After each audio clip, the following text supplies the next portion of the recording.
Good morning. Good morning, everybody. Good morning. Gonna hopefully have Rosemary join us. She has we have a little medical concern for her husband David right now, and we're hoping that he's going to be okay. But they're in the hospital right now with him, and hopefully this will be not a long stay. We hope, but he has to have an MRI, and I'm hoping that we're all hoping that he won't be there for very long. But and Judith is on on the road back east, so we're may not have her, and we have some really cool stuff I wanted to show today. So I was real excited about showing you some stuff today because what can I say? It's some weird stuff today. Really weird. I don't know how far we're gonna get, but I promise you, between this week and next week, you're gonna read some midrash that blows the mind. Really blows the mind. And it's the weird thing about it is it's stuff that you all know. It's not like this isn't, well, I should say we know some of it. We we know some of it real well, but some of it I guess we don't know, and that's why the midrash comes in this week. So good creative writing, huh, this week, Rabbi? Yeah, but there's going to be some stuff in here that you're going to go, how? Because it's about Egypt, it's about slavery. But man, there's some stuff in here that is really imaginative, scary, quite frankly, scary. Two scenes in this that we may get to this week, but definitely next week, are downright horrific. I mean, like from the mind of the most warped horror, creator that I can. That would, I don't like horror stuff, so I shouldn't say that. I don't know that much about the genre of horror, but it's pretty horrific, I think. But yeah, so we're gonna have some of that, and yeah. Anyways, as we're waiting for people to jump on, did everybody obviously everybody who's here made it through Thanksgiving, but people were okay doing their limited Thanksgiving stuff this year? We didn't even see my sister over Thanksgiving, Rabbi. Is she okay? Yeah, they're fine. We just, my nephew works at Bonds, and I didn't feel comfortable going over there. Yeah. That is definitely a scary place. I went to the grocery store yesterday, and it's about the. But he's been working 40, 60-hour weeks since March, and he's fine. So that's great. But that's where we all go, right? I mean, so one thing that we all do. Yeah, I don't. Mary does. Wait, I just saw Judith. I just go to the doctor and back. That's not good.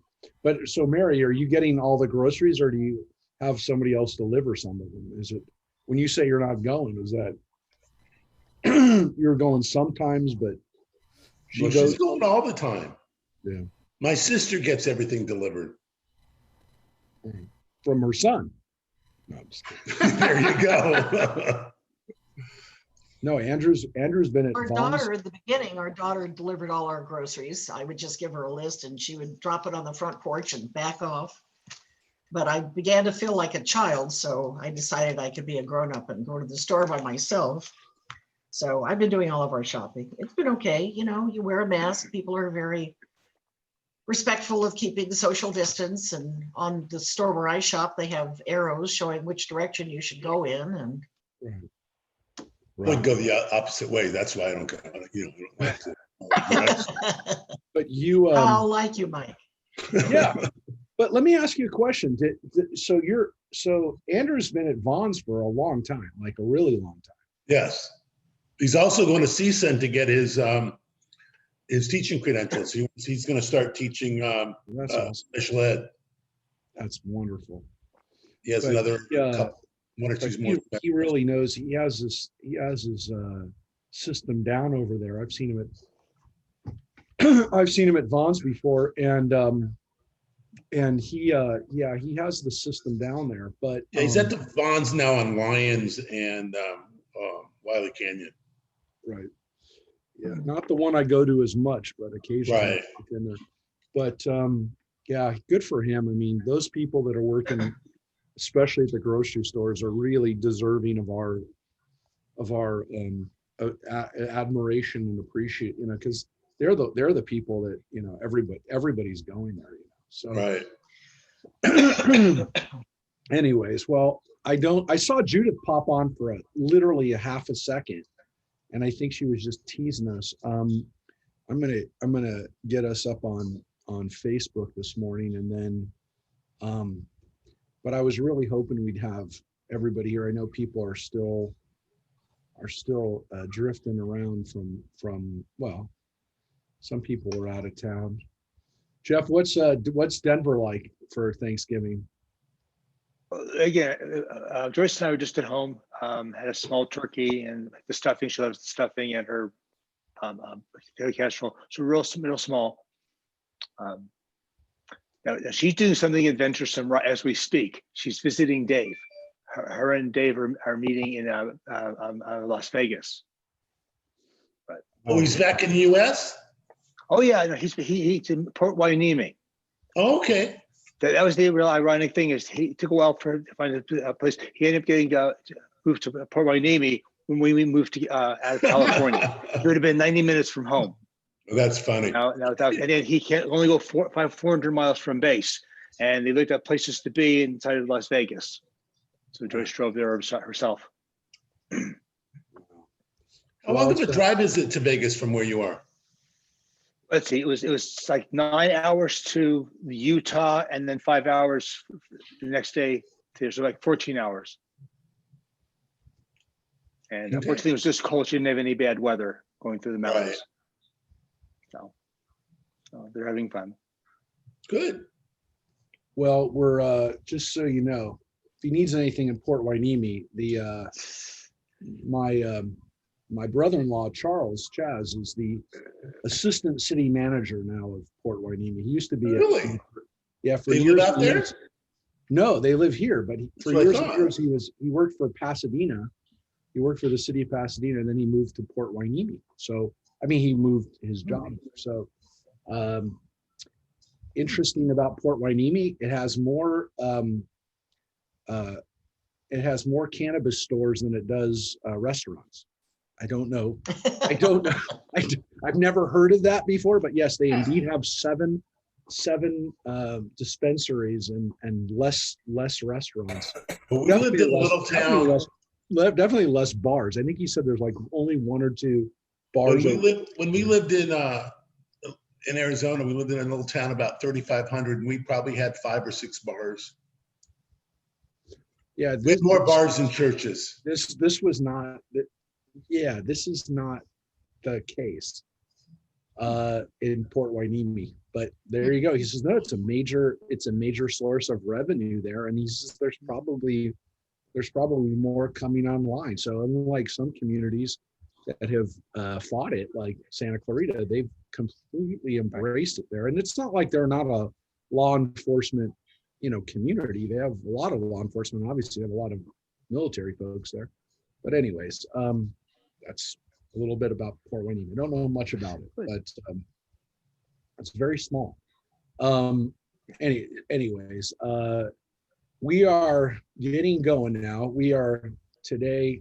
I was up early today because it's Giving Tuesday, and I don't know what you can do other than post the stuff, and everyone's inundated with solicitations. But it's almost like if you don't do it, there's something wrong with you for not doing it. So you almost have to do it. But anyways, we did it. We gave into the peer pressure and posted and emailed our stuff. But there you go. Giving Tuesday. And every day should be a day where we are thankful and give. And it's you know, hopefully you started off right. I started off this morning early working, but so I'm actually going to I'm going to start off reading, though. Maybe somebody wants to jump in, only because I was planning on sharing quite a lot today. I wanted to. It would have been nice if we could have had everybody here today, but I don't care. We're gonna do some stuff today that I'm gonna take you through the this story here today, which I think you're going to find interesting and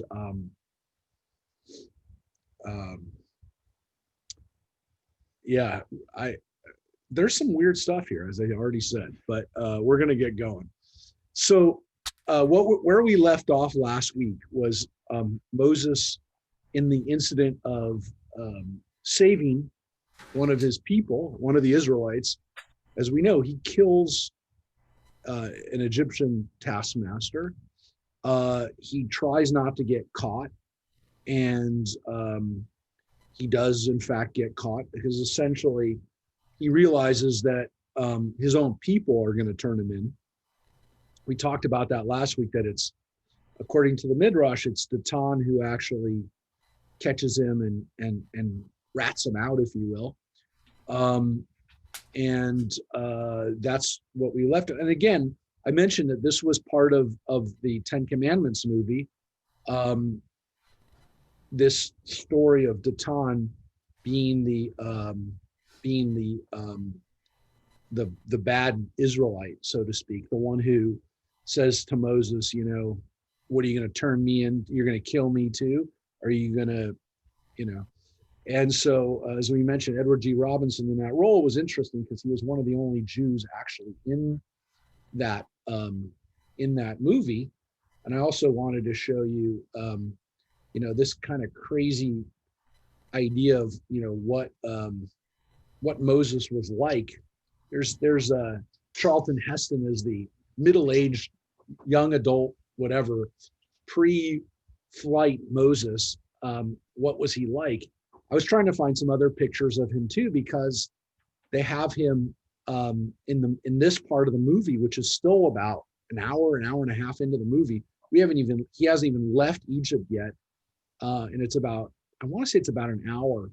And as we saw, it's 20 lines of Torah. So everything in the last hour or so of the movie was in the Midrash. And, you know, we don't have it, as we saw. And as you've seen in the Torah, the rabbis came up with some possibilities, but yeah, we don't know. We don't know what life was like for Moses as an Egyptian. But we do now today read what happens when he left Egypt. So we read this interesting Midrash, which has never been in a movie, that the way that they literally, God rescues him with an angel at the very last minute when they're about to cut off his head. The angel comes in and switches the executioner with Moses, and then they end up killing the executioner. Assumedly, this executioner has a lot of other blood on his hands. This isn't his first day on the job. And so he's definitely deserving of well, Judith is listening, because Judith just texted me, we need a group screening of the 10 Commandments, which would be an interesting idea, especially as we go through this section, which is so reliant on the Midrash. So Judith is watching. She's just not participating. She's in the car. So she's on her own journey right now. Anyways, so here we are with Moses leaving and going to Midian, which, as we said, is literally the 24th verse of the chapter of chapter 2. So here's what it says. The Midrash says, an angel of God took Moses to a spot removed 40 days' journey from Egypt, so far off that all fear was banished from his mind. Indeed, his anxiety had never been for his own person, but only on account of the future of Israel. The subjugation of his people had always been an unsolved enigma to him. Why should Israel, he would ask himself, suffer more than all the other nations? But when his personal straits initiated him into the tail-bearing and the backbiting that prevailed among the Israelites, then he asked himself, does this people deserve to be redeemed? The religious conditions among the children of Israel were of such kind at the time as to not permit them to hope for divine assistance. They refused to give ear to Aaron and the 5 sons of Zerah, who worked among them as prophets and admonished them unto fear of God. It was on account of their impiety that the heavy hand of Pharaoh rested upon them more and more oppressively, until God had mercy upon them and sent Moses to deliver them from the slavery of Egypt. So let's talk about that for a second, because it says that God took them away. God, an angel took him and got him so far away from Egypt that he didn't have to worry about the Egyptians catching him. But here's the problem. The rabbis just started this.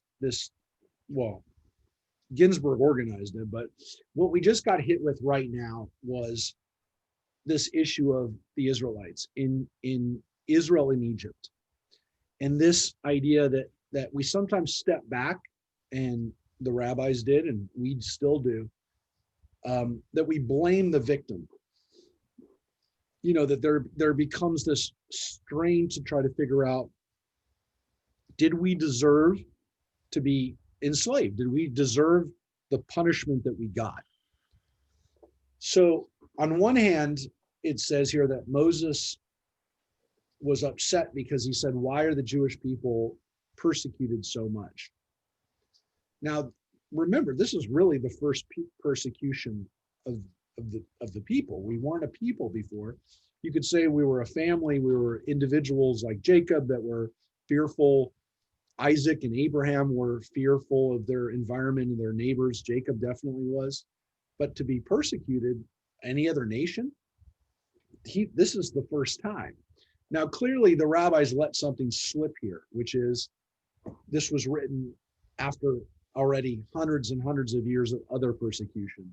Babylonians and Greeks and now Romans. So they're kind of giving away, you know, how much longer does this have to go on for? Why the Jews? Guess what? 2,000 years later, the same question would be asked, and probably again with no less of a critical and kind of, you know, the consequences have never been greater, or were never greater for us than in the last century. So the rabbis said it 2,000 years ago. Why us? But they countered with an answer, and the answer is because we're backbiting and we're tail-bearing and we hurt each other, and so we deserve it. And this is, again, not saying it's because of idolatry, it's because of some improper worship or theology, but it's our behavior, which again probably relates to a time late enough in Jewish history where Jews aren't worshiping idols anymore, but they are not behaving well. But the issue isn't that also so that God isn't wrong, so that God does not do yeah. So God is not God's not the punishments are equitable or justified. or justified, Right. or measure for measure. I don't know, it's weird because we also read flat out in the Torah that God told Abraham, your descendants are going to be slaves, which means it's kind of a foregone conclusion. But there is this line that the rabbis will go, which was, it was worse than it had to be because of our behavior. It was longer maybe than it had to be because of our behavior. We could have gotten time off for good behavior and we didn't. It's just a weird, but as you said, Reverend Len, it's because of this theological problem. How could God punish people for no reason? And so rather than say God's ineffectual or limited or doesn't intervene, whatever you want to say, it's easier to say we deserved it. And again, what bothers me is that people still say that. People said it during the Holocaust, that this is punishment for our lack of belief or our moving away from tradition. Whatever it was that we deserved it. Now, that's bothersome and maybe not surprising. Nothing we've read so far is really surprising, other than maybe that's why we deserved it, because we were,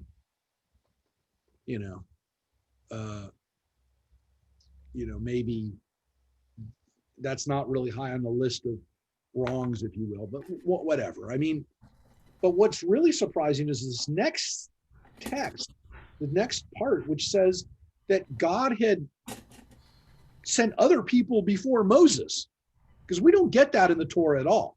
It's not that it goes against the Torah, just we don't have it. And the rabbis like this idea that there were people on the ground before Moses who were doing the work. One of them being Aaron himself, that Aaron didn't wait for Moses to start doing this work. Aaron was doing it already. And that's a really interesting idea, which again, kind of gets to Aaron, and the fact that Aaron is very important in the story. His descendants, the Kohanim, probably, were responsible for much of what we know about this time. They're, if not the writers, they're definitely the teachers of this. So it's natural that Aaron would have a role. But here they've gone, the rabbis have gone back and also kind of said, look, who would have been on the ground to help? Aaron was one of them. But also we get these five sons of Zerah, who we really don't know about at all, except for one line in Chronicles that it says that Zerah has 5 sons. And the 5 sons of Zerah, these are from Judah's line. These are Judahites. And so it kind of gives us this like foretaste of Judah being a leadership tribe too. So Zerah was Judah's sons, were his sons / grandsons through Tamar. That was that weird situation where they should have been his grandsons, but they wind up being his sons because Tamar doesn't have any other husband because of him. And so he ends up impregnating her. Peretz and Zerah are twins. Zerah is one of those twins. So here we have this idea that, well, there were other Israelites. I mean, the takeaway from this is that the rabbis didn't like the idea that there really wasn't anybody there doing anything. So we get it. Okay, we get a possibility here. So that's what's going on, one possibility at least of what's going on back there. We're going to come back to, there's more to come on this issue of what's going on in Egypt. But now we're going to follow Moses and his journey. Anybody else? Somebody? Okay. So this is this interesting set of texts about Moses in Ethiopia. So when he succeeded in effecting his escape from the hands of the hangman, Moses had no idea that a royal throne awaited him. It was nevertheless so. I think we're going to read this whole story and then come back and kind of talk about it, because it's really a neat little tale about Moses becoming a king. You may never have imagined that. When you see the picture of Charlton Heston, again, that I showed before, you get the idea that DeMille knew this Midrash and didn't use it really, but liked this idea of Moses being regal. So here we go. A war broke out at this time between Ethiopia and the nations of the east that had been subject to it until then. Kikanos, the king, advanced against the enemy with a great army. He left Balaam and Balaam's 2 sons, Yanis and Yambres, behind to keep guard over his capital and take charge of the people, remaining at home. That's not going to end well. The absence of the king gave Balaam the opportunity of winning his subjects over to his side. and he was put upon the throne. And his 2 sons were set up over the army as generals. To cut Kikanos off from his capital, Balaam and his sons invested the city so that none could enter it against their will. On 2 sides, they made the walls higher, and on the third, they dug a network of canals into which they conducted the waters of the river girding the whole land of Ethiopia. Well, that's 3 sides. And what's on the 4th side? Their magic arts collected a swarm of snakes and scorpions. Wow. Thus, none could depart and none could enter.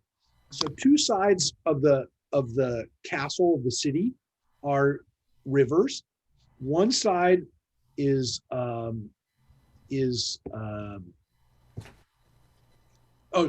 sides were higher walls. One side was the canal, was a moat, if you will, and the other was a magical moat of snakes and scorpions. So this is crazy. This is like this amazing fairy tale dream of like the ultimate castle fortress, you can't lay siege to. Meantime, Kikanos succeeded in subjugating the rebellious nation. When he returned at the head of his victorious army and espied the high city from afar, he and his men said, "The inhabitants of this city, seeing that the war detained us abroad for a long time, have raised the walls and fortified them. Then the kings of Canaan may not be able to enter." On approaching the city gates, which were barred, they cried out to the guards to open them. But by Balaam's instructions, they were not permitted to pass through. A skirmish ensued in which Kikanos lost 130 men. On the morrow, the combat was continued. The king with his troops being stationed on the other bank of the river. This day, he lost 30 raiders who, mounted on their steeds, had attempted to swim the stream. Then the king ordered rafts to be constructed for transporting of his men. When the vessels reached the canals, they were submerged, and the water, swirling round and round as though driven by mill wheels, swept away 200 men, 20 from each raft. On the 3rd day, they set about assaulting the city from the side on which the snakes and scorpions swarmed, but they failed to reach it, and the reptiles killed 170 men. The king desisted from attacking the city, but for the space of 9 years, he surrounded it so that none could come out or go in. So King Kikanos laid siege to his own city. This was his own city, the capital of Ethiopia, that he got locked out of. He went away to go to battle, and he gets locked out. Probably, by the way, not an uncommon thing in the ancient world, where, if a king took his whole army with them and his close advisors and everybody else, somebody else would say, "Hey, guess what? It's time to not let that guy come back, and I'm now the king." So that's what Balaam, and again, it's the same Balaam who winds up being a wizard and a sorcerer and a prophet that goes against us when we come out during the book of Numbers. So Balaam is already Moses' adversary. He's already doing witchcraft. He's already up to no good. And his sons, Giannis and Yambres, are also with him.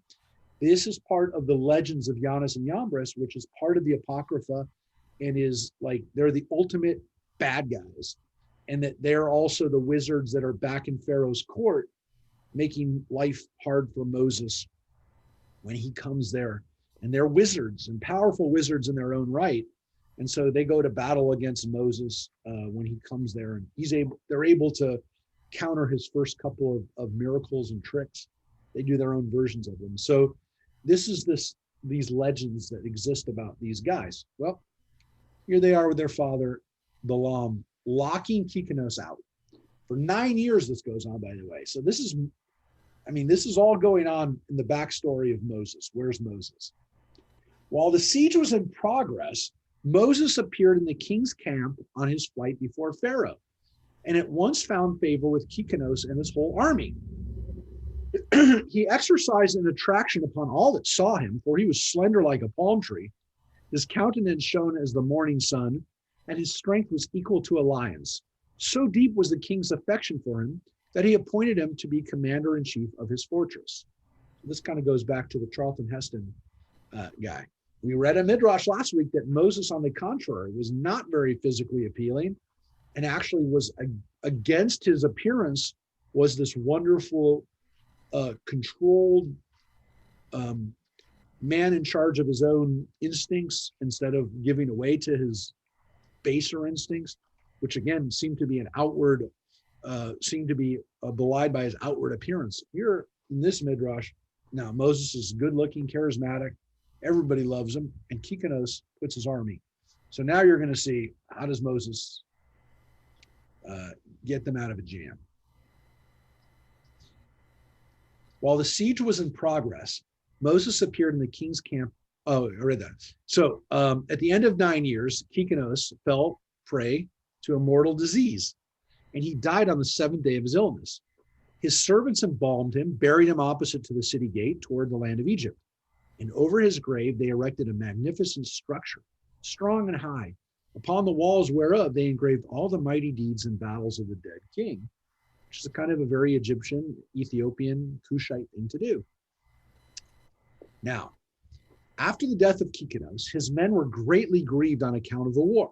One said unto the other, counsel us, what shall we do at this time? We have been abiding in the wilderness away from our homes for 9 years. If we fight against the city, many of us will fall dead. And if we remain here besieging it, we shall also die. For all the princes of Aram and the children of the east will hear that our king is dead, and they will attack us suddenly.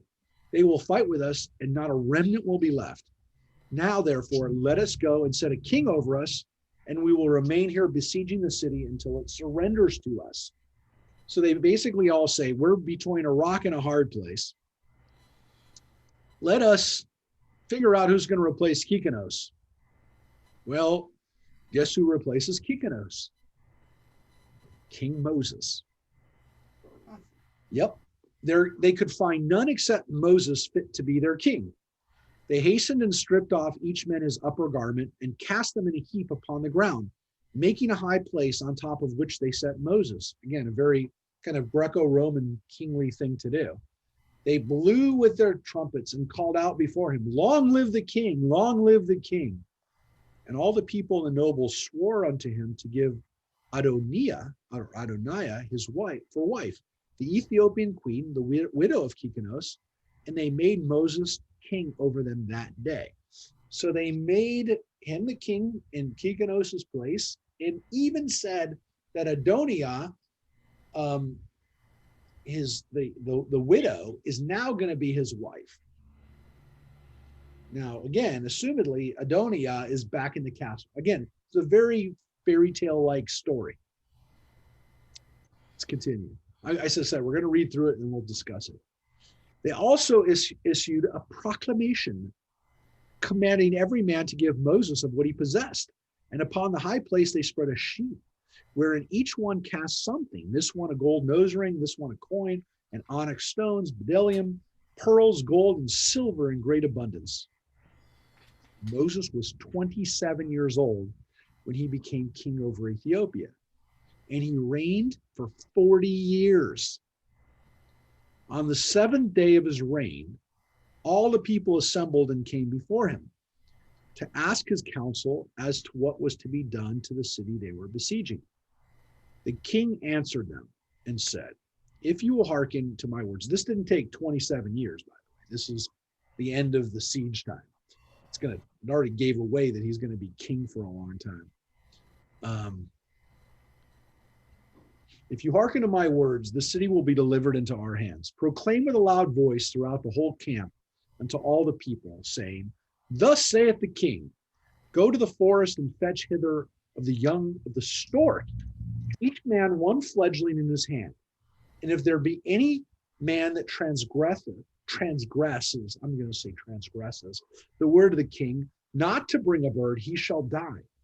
And the king shall take all belonging to him. And when you have brought them, they shall be in your keeping. You shall rear them until they grow up, and you shall teach them to fly as a hawk flies. Getting storks. Well, what do you think those storks are going to be for? All the people did according to the word of Moses, and the young storks had grown into full size. So however long it takes for a stork to grow, that's what we do. That's how long it took for Moses to put this plan in place. wasn't immediate. It wasn't immediate. It took a little while. He ordered them to be starved for 3 days. On the third day, the king said to them, let every man put on his armor and gird his sword upon him. Each one shall mount his horse, and each shall set his stork upon his hand, and we will rise up and fight against the city opposite to the place of the serpents. This is the way they're going to attack, that fourth side with the serpents. When they came to the appointed spot, the king said to them, which is Moses, let each man send forth his young stork to descend upon the serpents. Thus they did, and the birds swooped down and devoured all the reptiles and destroyed them. After the serpents were removed in this way, the men fought against the city, subdued it, and killed all its inhabitants. But of the people besieging it there, died not one. Well, first of all, it says they killed everybody. I assume by this it actually meant that they killed the soldiers who were inhabiting it, the soldiers of Balaam. What happens to Balaam? Well, Balaam can't die because he's going to be in the story later on. When Balaam saw that the city had fallen into the hands of the besiegers, he exercised his magic arts, which enabled him to fly through the air.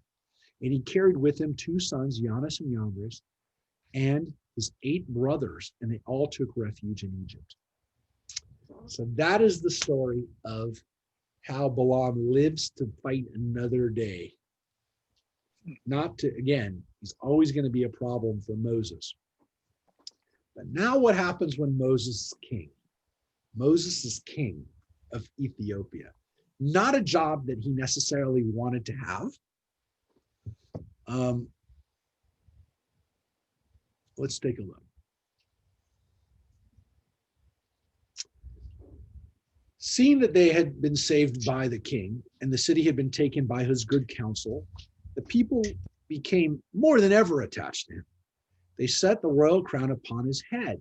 So there's the crown that Moses reached for as an infant. He did get a crown. Not the crown of Egypt yet, or ever, but he got the crown of Ethiopia and gave him Adoniah, the widow of Kikanos, to wife. Ooh, whoa. It's a queen, all ready to go. Because Moses feared the stern God of his fathers, and he went not into Adoniah, nor did he turn his eyes toward her, for he remembered how Abraham had made his servant Eliezer swear to him, you shall not take a wife for my son among the daughters of Canaanites among whom I dwell.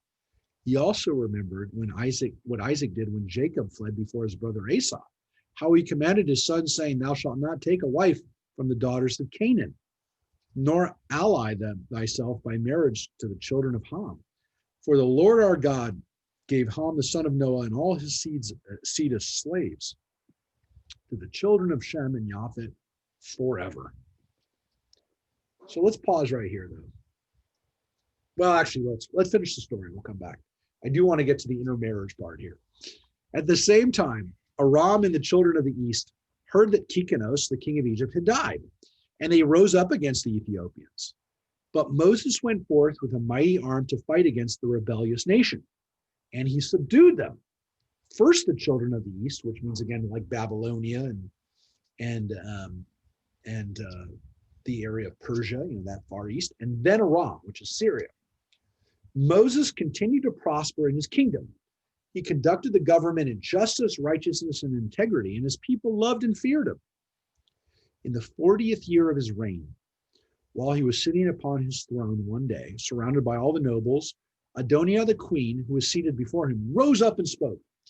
What is this thing which you, the people of Ethiopia, have done these many days? Surely you know that during the 40 years this man has reigned over you, he has not approached me, nor has he worshipped the gods of Ethiopia.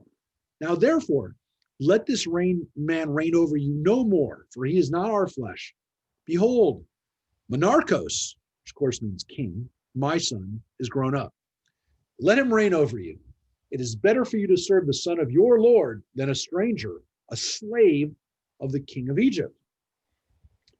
A whole day the people and the nobles contended with one another, whether to pay heed to the words of the queen. The officers remained faithful to Moses, But the people of the cities were in favor of crowning the son of their former lord as king. The following morning, they rose up and made Monarchos, the son of Kikanos, king over them. But they were afraid to stretch forth their hand against Moses, for the Lord was with him. They also remembered the oath that they had sworn unto Moses, and therefore they did him no harm. Moreover, they gave many presents to him and dismissed him with great honor. When Moses left Ethiopia in the 67th year of his age, it was the time appointed by God in the days of old to bring Israel forth from the affliction of the children of Ham. But fearing to return to Egypt on account of Pharaoh, Moses went to Midian. So, what am I going to tell you about this story? The legend of Moses, the king of Ethiopia. Well, it's an answer for what does Moses do for that intermediate time. The obvious one would be he was in Midian for a really long time. There is a tradition that that's indeed what happened. But there's also this tradition that Moses became king of Ethiopia for like a career. There is a revolt against him. There is a coup, but he doesn't get hurt, and he leaves kind of on good terms. And in the sense, like, it's my time's up, which is very strange. I mean, it's a strange legend. Why does it even exist? Probably because it's telling us that Moses was indeed of royal bearing and did get to spend some time as a king, because he's not going to be a king for the Jewish people. He doesn't ever get to reign peacefully. He's on the road, right, as a prophet, and as he's living out of a bag. It seems like the rabbis, the writers of this, and we'll get to it in a second. The writers of this want Moses to have some time, kind of being the royal leader that he seems to be, and they don't like this idea that Moses never had a chance to maybe have some peace as royalty, which of course is implied by the fact that he should have been royalty. Like, he was royalty. He was close to being royalty. He should have been royalty. And so this midrash kind of follows along with that idea. Now, there's definitely pieces of this. I know that you're going to say, well, this seems like it doesn't seem very Jewish. It doesn't seem very consistent with most of the midrash that you've read. Like, it also seems like it's from a fairy tale written like maybe in the Middle Ages. It doesn't really seem like it's set during an Egyptian period. By the way, I do want to point out, this also is kind of like, this is Ethiopia. This is Black Africa. This isn't Egypt. And they do point this out, that Moses is not supposed to marry an African. And we know later on, and we're going to read it right now, he marries Zipporah. But Zipporah, though she's not an Israelite, is a Midianite, which means that she's a descendant of Abraham. The rabbis are going to go to great lengths to tell us that she's not an idolatress. We're going to see that. But she's definitely not an Israelite. And so we have this kind of maybe what's going on in this midrash too is that Moses marrying Zipporah. Well, first of all, the Egyptians are Hamites too. They're from the descendants of Ham. The Canaanites and the Egyptians are both Hamites. The Midianites are not. They're Semites. There seems to be this implication that it could have Moses turns down a Hamite woman, this woman Adonia. So maybe part of the message of this midrash too is that Moses marrying a Midianite was the best alternative, and he had other alternatives. And so marrying Tzipporah is actually like,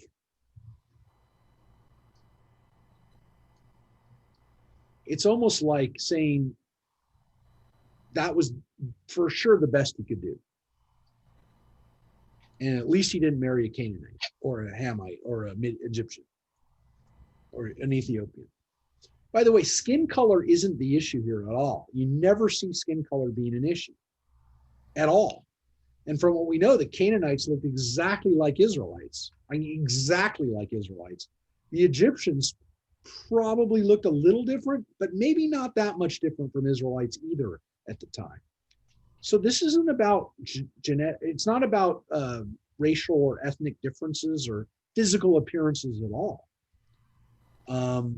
It's about who their ancestor is. It's about genetics along the lines of who's your ancestor, not what do you look like. Now I want to show you how old this is, because I'm going to show you that this Midrash, this legend, if you will, is known 2,000 years ago. Let me show you why. So I'm going to show you one of the earliest versions of this that we can identify and say, oh yeah, this is really an early version. Hold it 1 second. By the way, any questions or comments about it thus far? Because as I said, you probably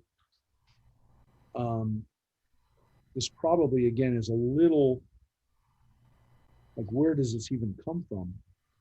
So I'm gonna take you through. I'm gonna take you through Josephus. How about that? You're gonna read a little Josephus. This is from Josephus's Antiquities of the Jews, which is his attempt to teach Jewish history to a Greco-Roman audience. He's writing it for Romans, but he wrote it in Greek. And he also wrote it for non-Romans, but people who were part of the Roman Empire. But he did it with the intention of telling everybody how old the Jewish people were. And again, the Jews weren't that big of a people. They weren't that well known in the ancient world. Kind of well known, but not like they were second tier. But the Egyptians were first tier. In the Greco-Roman world, the Egyptians were ancient, legitimate, old, respected people. And so Moses doesn't, Josephus is an interesting thing with the stories of Moses and Israel and Egypt, which is that he connects us to the Egyptians. And by connection, that's how old we are. Now, again, there's no reason to not accept this. The Torah is pretty clear about it. We don't have physical evidence that the Israelites were slaves in Egypt, but again, it begs the question, why would you make that up? And as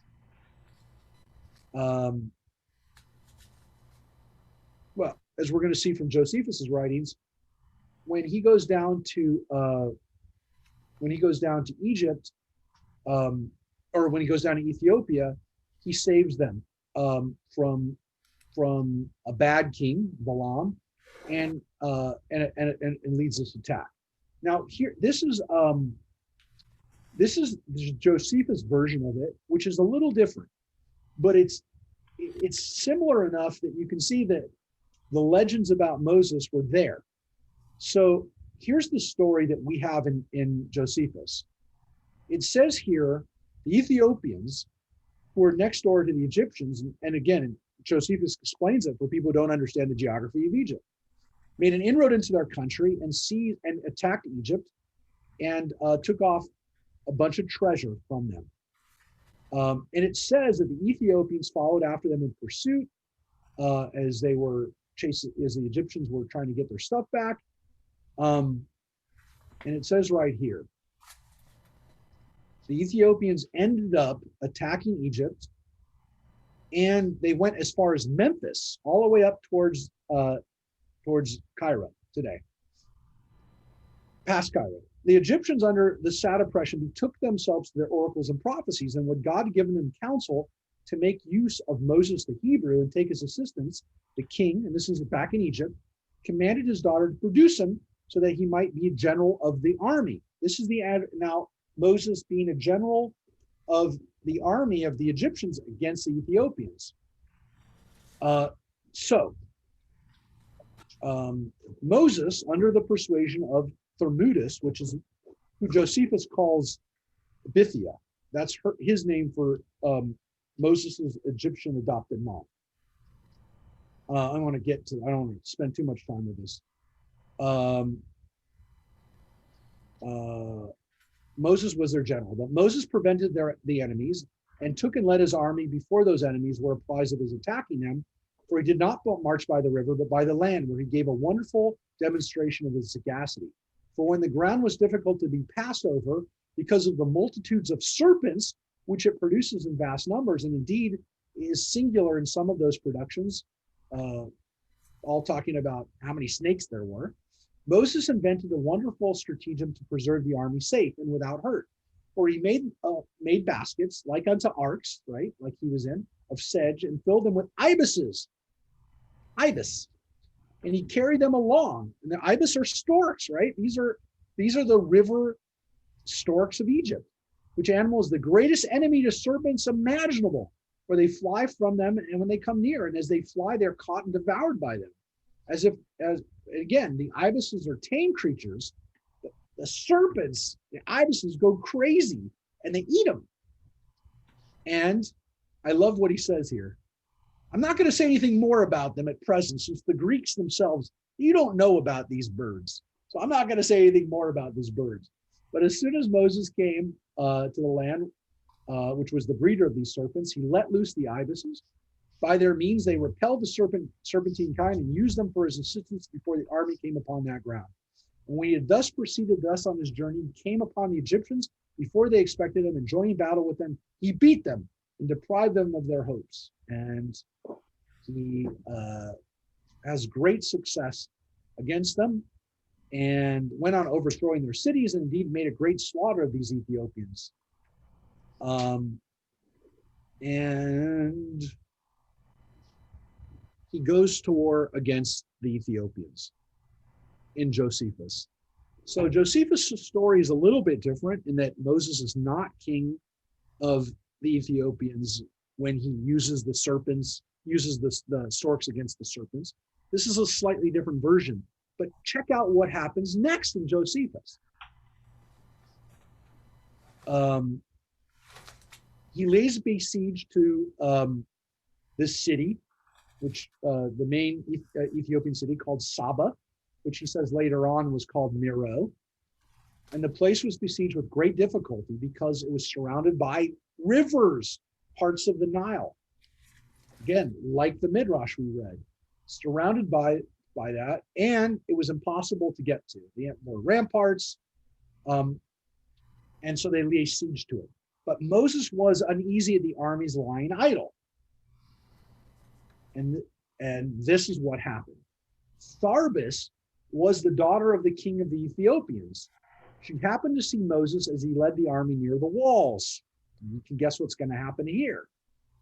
And fought with great courage, and admiring the subtlety of his undertakings and believing him to be the author of the Egyptian success when they before despaired of recovering their liberty, and to be the occasion of which the Ethiopians were in, when they before boasted of their great achievements, she fell deeply in love with him. And upon the prevalency of that passion, again, this is the way Josephus writes, sent to him the most faithful of all her servants to discourse with him about their marriage. He thereupon accepted the offer on condition she would procure the delivering up of the city, and gave her the assurance of an oath to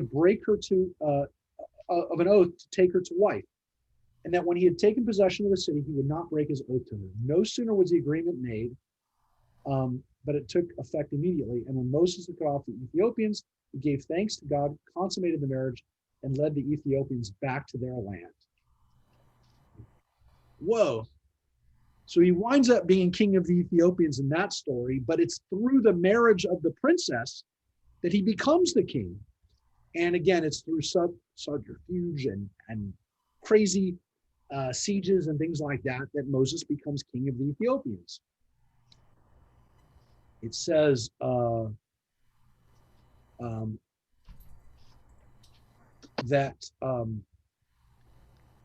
Moses essentially now has this wife. Now, what's very weird about this is that he then says that Moses goes back to Egypt, assumedly with an Ethiopian wife named Tharbus, which is not in the Torah. Josephus didn't make this stuff up. He used other sources for it.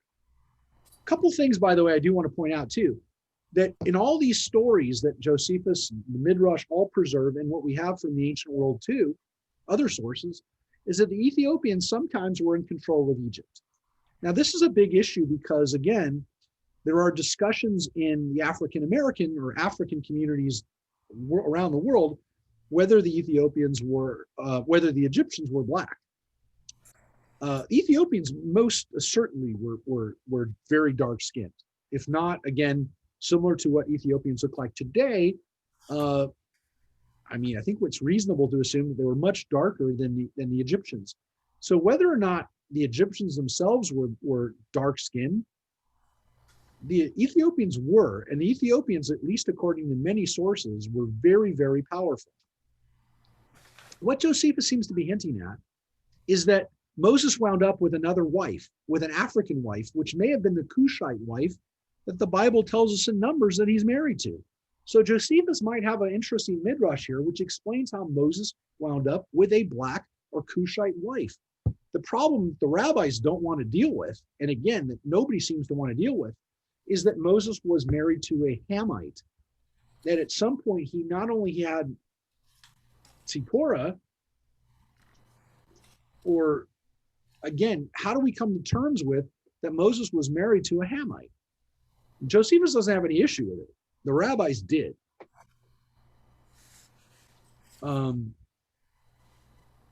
It's a weird story. It's really weird. I think it's weird because I don't know how many opera fans we have here, but this sounds a lot like Aida as well. I don't know if Verdi was familiar with Josephus, but this idea of an Ethiopian or Cushite queen selling out her people for the Egyptian that she in love with. I mean, this is Radames and Aida. So kind of crazy that this story or this motif of this Egyptian love story, or the backdrop of captured cities and love, maybe unrequited, maybe requited, I don't know, is interesting because that's Aida, folks, which doesn't end in a happy way. That's like many operas, they all die. But it is kind of weird when you realize that there's actually midrash about this.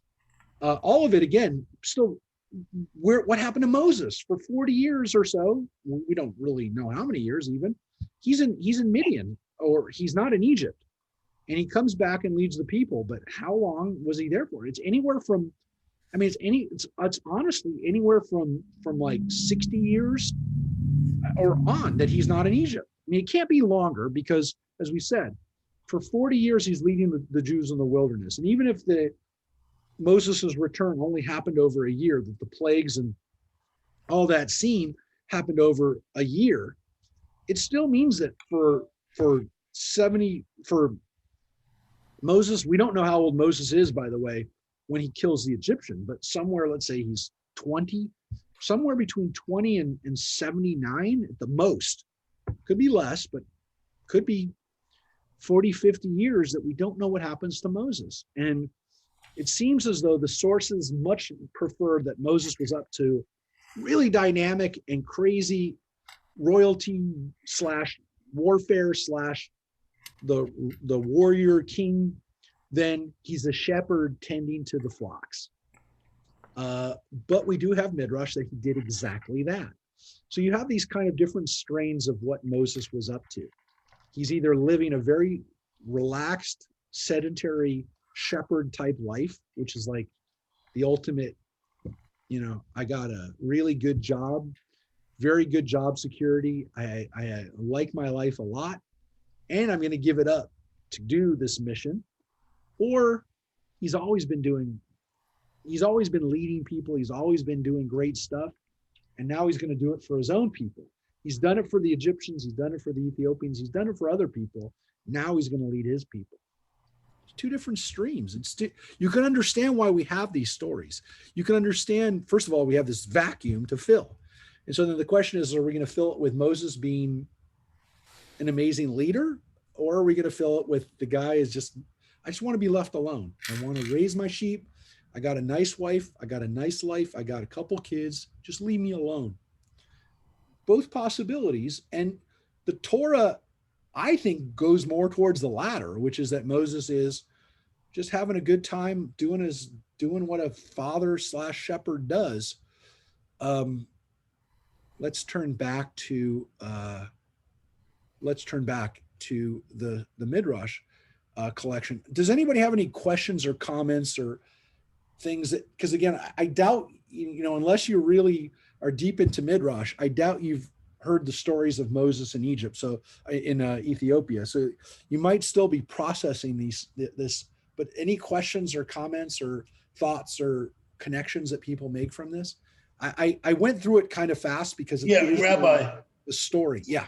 None of this really makes sense since we know what we read in the Torah, that Moses is so apprehensive of leading the people of Israel, and all of a sudden he's the king now. He's a king. It doesn't make sense. Yeah. Well, the answer that those writers would have is that he didn't feel like he deserved or was worthy or was ready to be a king over his own people. That would be the answer that they would give, which is an interesting one because it still then begs the question, well, the possibilities are, I can do this with Egyptians, I can do this with Ethiopians, but with my own people, with God as my direct boss, I don't want that. Which then again, so there's two possibilities, right? One is that he's new to this job of being a leader, which is one possibility. There's another possibility, which is that he's new to being a leader of his own people. And that's what the real jump is. There's different ways of looking at it, right? Because if you say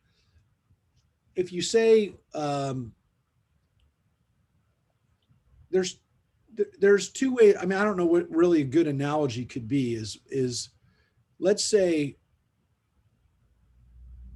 well, I can give you I can give you a political analogy, or I can give you a sports analogy.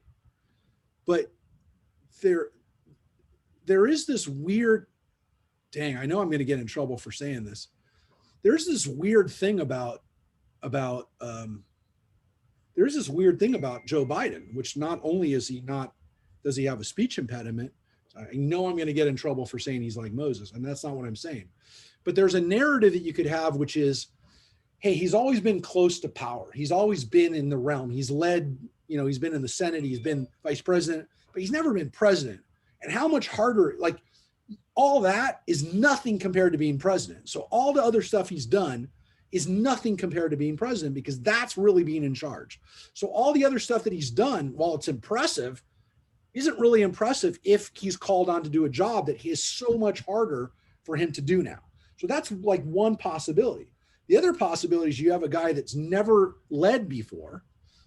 And again, you can't really use Trump as the example, but if you have a person who's literally, I'll use the Mr. Smith goes to Washington example of the guy who doesn't have any pretense or didn't like necessarily think he was going to be it's not even a good example, but the guy who's for the complete outsider of politics, who then gets the job and is like, I never wanted this job.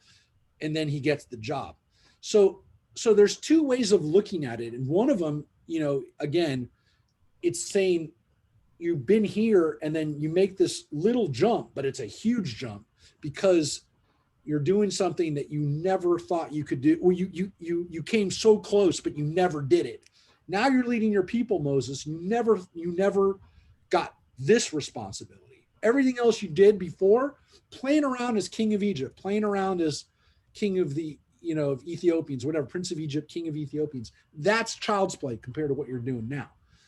That's one possibility of saying how big it is. The other possibility is like, you never did anything, Moses. Now you're going to lead the people. How amazing is that? And you can make the argument that either one of those are ways of conveying Moses's greatness. I will just tell you, there's no question that the least obvious is what we just read. The least obvious is that Moses was this leader, but it does come from this place of where Moses deserved to be leader. And so he was a leader, but he just wasn't a leader of his own people that way. And to some extent, it's like he's such a better leader now, because what he does now is he doesn't have a throne. He doesn't have the stability of saying, hey, I get to bark out orders and lead the people, even justly. Now I've got to pack up my tent every couple months and But he really wasn't a good leader of the Hebrew people. well, there's a lot of people who say he had an impossible job and he did remarkably well with an impossible job. I guess you could say, I mean, what was his job impossible, which the rabbis definitely want us to come away with. It's the Torah tells us. I mean, look, On the other hand, he'd not had an opportunity to be the leader of the Hebrew people yet, really. No, he hasn't. But Yeah. but his call now, or not that he's getting now, we still have to have the legends of him with the Midianites. But when we get to his call to lead the Israelites, that call is either the call to the big leagues. By the way, that's my sports analogy. The sports analogy is the guy who struggles in the minor leagues for years and years, always bats 300, 350, but never gets the call. He's always good, but he never gets the call, right? Tim Tebow. I was going to say Bull Durham, but you can use whoever you want. But yes, he's the guy who could have gotten the call. Just things just never align for him. And when he finally gets the call, then he's a superstar, which is, again, he's a superstar at 35. In this case, Moses is the superstar at 80. But again, I think the rabbis sat back and said, why is Moses 80 years old when he finally leads the people? Like, why would God save somebody for 80 years, like not doing anything? He was in training. Well, okay, but He just wasn't ready. God was working him. But being in training, the idea that his training was the sheep, which we're going to read, you've heard this one. These midrashim you've heard before. The idea that he's training with sheep isn't fulfilling for everybody. Some people want him doing a little bit more than being with the sheep. He was a really, really good shepherd. You're going to see he's a really, really good shepherd. And we will get to this part. Moses's shepherding skills qualifying him. Again, it's a joke, but it's not really a joke. Are his qualifications the fact that he's a really good shepherd, or that he led the Egyptians against the Ethiopians, or that he led the Ethiopians against everybody? Those are the choices that this gap allows us to have. And clearly it was a pretty popular idea. But remember, Josephus is doing it for another reason, which is he wants the Jewish people to get credit. And we're going to look either this week or next week, probably next week, at Josephus again. I mentioned it, this issue of who Moses was he Egyptian? The Egyptians told people that he was, and Josephus has to deal with that. So it's in his Antiquities a little bit. It's more subtle in that he doesn't flat out have to counter the argument, but he is countering it, and he is making Moses great. And that is maybe also one of the things that's animating the Midrash, which is that Moses was great. He wasn't a shepherd. He was great. The question of how great he was and how Egyptian he was, that's where it becomes a little bit of a slippery slope. So now we're going to turn back to the Midrash, which is definitely closer to the Torah, which is what happens with Jethro, who we literally get 2 lines about in the Torah. We don't get that much about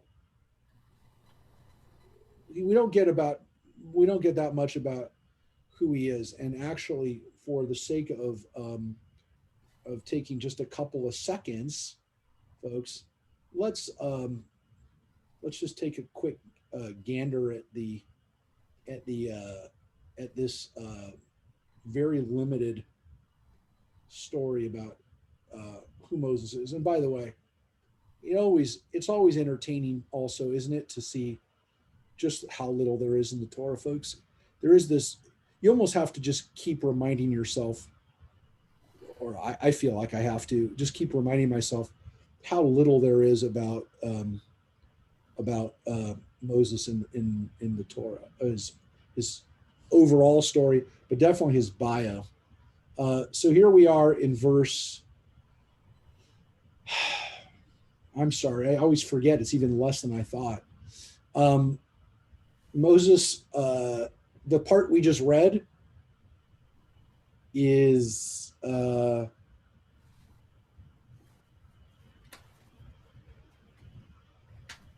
right here, verse 15. When Pharaoh learned of the matter, he sought to kill Moses. Moses fled from Pharaoh. He arrived at the land of Midian and sat down beside a well. So that's verse 15. Yeah, so it's only 15 verses we've gotten here. And Moses is somewhere between the ages of 20 and, I don't know, 70, I'd say, on the safe side. Midrash is definitely not set on it. The priest of Midian had 7 daughters. They came to draw water and filled the troughs with the water to their father's flock. But shepherds came and drove them off. Moses rose to their defense and he watered the flock. When they returned to their father Reuel, here he's called Reuel. We're going to get to that, by the way, I promise. He said, "How is it you have come back so soon today?" Because usually they don't come back that quick, the daughters. They answered, "An Egyptian rescued us from the shepherds. He even drew water for us and watered the flock." By the way, this is the longest part of Moses's birth and young adult or adult narrative, by the way. I just realized that. He said to his daughters, "Where is he then? Why did you leave this man? Ask him to break bread." Moses consented to stay with the man, and he gave Moses his daughter Zipporah his wife. Let's just finish at that part. So that's verses 15 through 16 through 21. As you can see, Moses is born in verse 1. Verse 16, he's getting married. He meets her. So that's about, I don't know, you could do the math. That's about, of the whole chapter, that is 20% of the story is Moses meeting his future wife and meeting his father-in-law, who, as we said, is here called Reuel. But we're going to talk about the many names of Jethro right away. Let's get into this because he is called a few different names. So this is a little bit about Jethro, which we normally call him, even though we're first introduced to him here as Reuel. 5 verses. In the city of Midian, named thus for a son of Abraham by Keturah, so the Midianites, sons of Keturah, Abraham's later wife after Sarah. The man Yitro had lived many years doing a priest services before the idols. As time went on, he grew more and more convinced of the vanity of idol worship. His priesthood became repugnant to him, and he resolved to give up his charge. He stood before his townsmen and said, "Until now I've performed your service before the idols, but I've grown too old for the duties of the office. Choose, therefore, whomever you would choose in my place." Speaking thus, he delivered to the people all the paraphernalia appertaining to the idol worship, and bade them transfer them to the one to whom, in their discretion, they would entrust the position. Suspecting Yitro's hidden motives, they put him under the ban, and none might venture to do him the slightest service, not even the shepherds pasture his flocks, and there was nothing for him to do but impose this work upon his 7 daughters. So why are his daughters doing the work? Well, we have this wonderful midrash that it all has to do with Yitro being a good guy. And why is he a good guy? Because he gave up idols. So this begs the question, or answers the question, how was Moses a priest of Midian? He's not just a Midianite. He's taking care of their idols, for God's sake. He's doing their sacrifices. He's leading them in service. He's a rabbi to the Midianites. But here's the Midrash. He'd given it up. He didn't like it anymore. But here's the trick, right? The people didn't trust him. They knew he wasn't just giving up his office because he thought he was too old. They knew that he wasn't a true believer anymore. And so they excommunicated him. And they excommunicated his family, and they wouldn't let anyone come into contact with him. And this guy who had once been up here is now down here. And his daughters are doing the work that the guys should be doing, taking care of the flocks, watering the animals. Though it does seem that Rachel and Rebecca are doing those kind of things. But this guy was a priest. So here's your answer. He ran afoul of the people.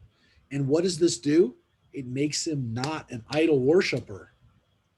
It gives Moses the ability to be married to a guy who's not married into his family. Not a bad group. These are good Midianites. These are Midianites who had seen the light. So that again puts his family into a very bad position, which explains why the daughters are doing this. Now, his transformation from an idolatrous priest into a God-fearing man is conveyed by 7 names. He didn't have 2 names. He has 7 names. This guy has so many names because he is so much about him that we should know. He's called Yeter because the Torah contains an additional, which is the word Yeter, additional, another section about him. An additional section about him? Well, there's a Torah portion about him that's named after him. Is that an additional? Maybe there's another book from the Bible that we don't have that was also what this original story was based on. I don't know. But he also, Yitro, he overflowed with good deeds.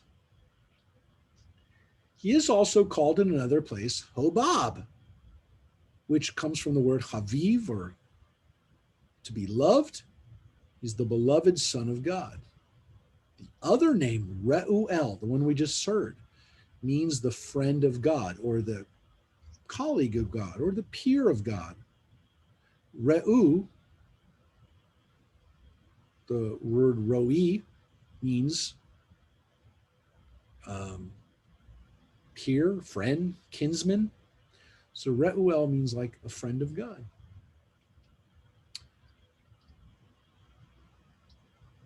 Hever, friend, Hever, friend, associate of God. This other name, Putiel, he that renounced idolatry. Interesting, the name Putiel. And Keni, that he was zealous for God and acquired the Torah. So the last couple of ones we don't really get as names for Yitro directly, but it seems as though the Kenites who are referred to in the Bible may have been Midianites who were descendants of good Midianites, maybe even of Yitro. So we read about the Kenites. Again, Yitro gets all these great names because of his righteousness. And so assumedly he gets these names when he becomes a God-fearing man. He's not an Israelite exactly, but he is a God-fearer. He is a person who worships God. He understands God. He believes in God. So this puts him, though, at odds with the rest of the people. In consequence of the hostile relation between Yitro and the inhabitants of the city, his daughters were in the habit of making their appearance at the watering troughs before the other shepherds came. But the ruse was not successful. the shepherds would drive them away and water their own flocks at the troughs and the maidens had filled themselves. So this is not going well for the daughters. Every day they would do this work, and this is why the father says, "Why did you come home so quickly today?" When Moses arrived in Midian, it was at the well that he had made his stop. And his experience was the same as Isaac and Jacob's, right? Like them, he found his helpmeet, his wife there. Rebecca had been selected by Eliezer at the well as a wife of Isaac at the well, right?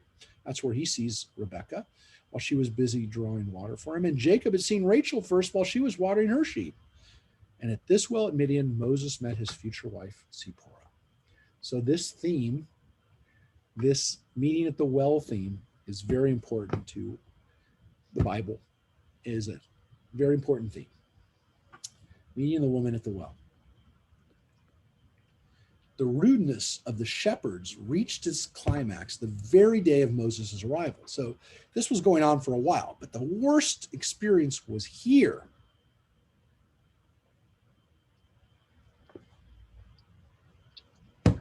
First, they deprived the maidens of the water they had drawn for themselves and attempted to do violence to them.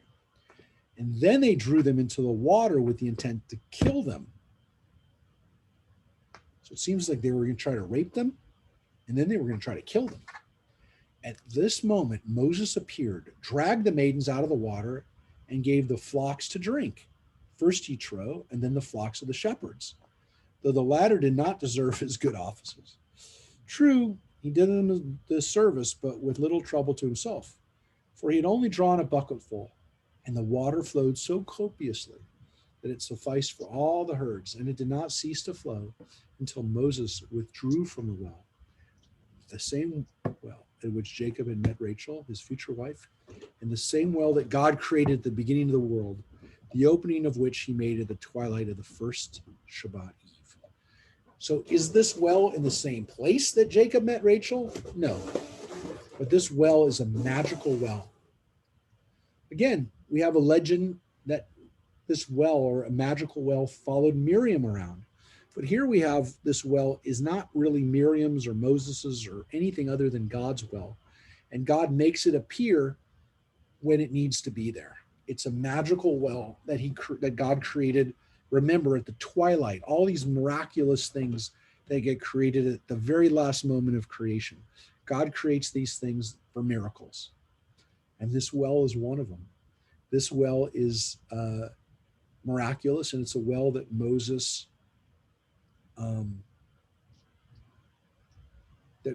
is able to take care of his wife, his future wife. But notice here too, we saw it in the Torah. The Torah says that the daughters identified him as an Egyptian. By the way, that's in the movie The Prince of Egypt. It's in the Ten Commandments that Moses is identified by his clothing. In The Prince of Egypt, it's by a scarab ring that he's wearing. It's like everything else is gone. His crown, all of his Egyptian accoutrement is gone. But he has this one ring left, which they recognize as Egyptian. And they identify him. In The Prince of Egypt, he passes out as he's trying to save the daughters, and he falls into the water, and it's not as powerful as a rescue as it is here. And actually, in The Prince of Egypt, by the way, the wife Zipporah is played by Michelle Pfeiffer. Miriam, by the way, is played by Sandra Bullock, which again, in Moses was Val Kilmer. Again, like no Jews in this except for Jeff Goldblum as Aaron. Almost everybody else is a Gentile actor, which I found to be a little interesting. But the interesting thing here is that, again, was it casting to cast Michelle Pfeiffer as Zipporah? Is she the ultimate Gentile actress? Were they making that statement? I don't know. But they definitely made a statement in The Prince of Egypt that she was a woman of great strength on her own. And she actually kind of helps Moses out of the water when he falls in and almost drowns because he's so tired after his wanderings. It's a very female empowering Zipporah, not the Zipporah that we sometimes get left with, which is that she needs to be saved. They didn't go that way in The Prince of Egypt, which of course came out 25 or something around that years ago, where a little different message. But keep in mind this issue of Moses being identified as Egyptian, because the rabbis don't let that go. Let's read what happens with this marriage.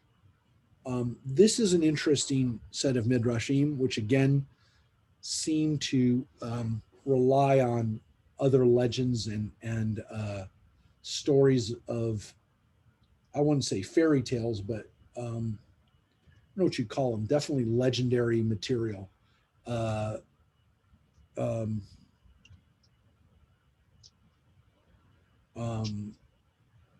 What you would call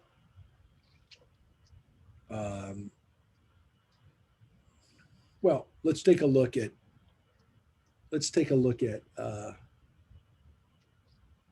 what happens here. One of the 7 maidens whom Moses saw at the well attracted his notice, in particular on account of her modest demeanor, and he made her a proposal of marriage.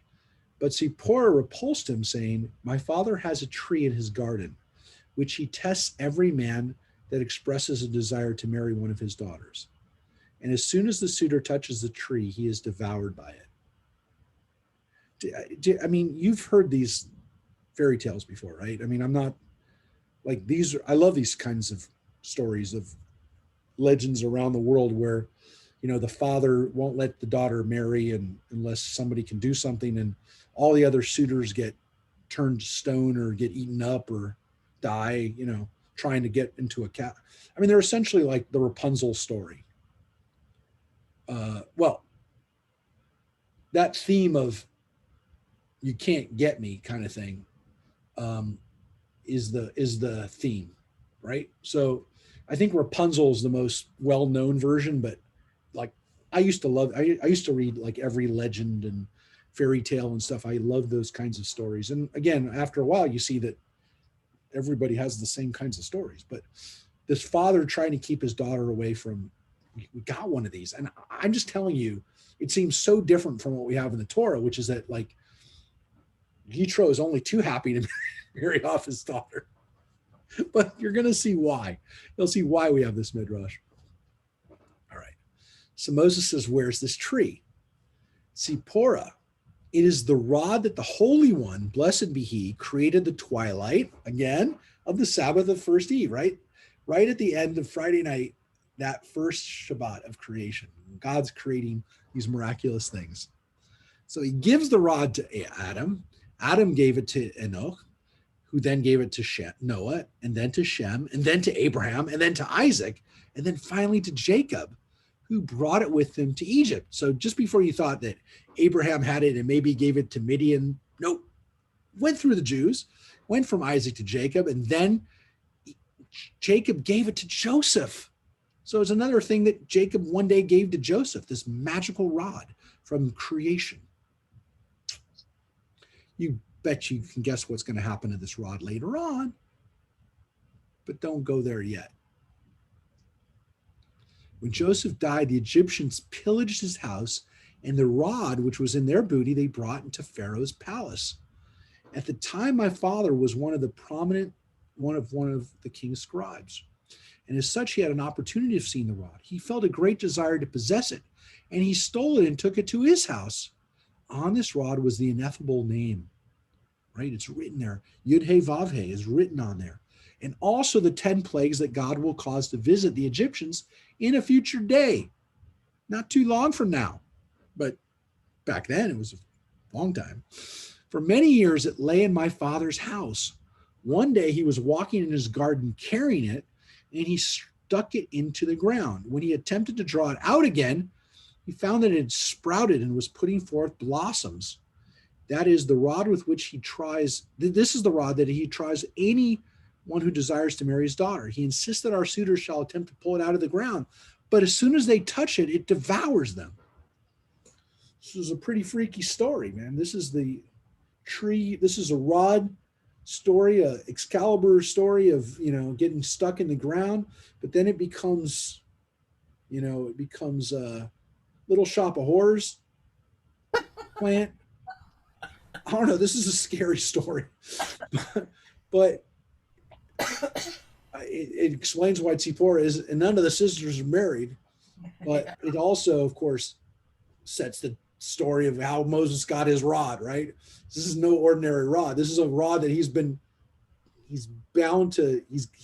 destined to hold the rod. I mean, it's a little Excalibur-like, other than it's magical. It's not like, doesn't kill people directly. It's got the powers of miracles behind it.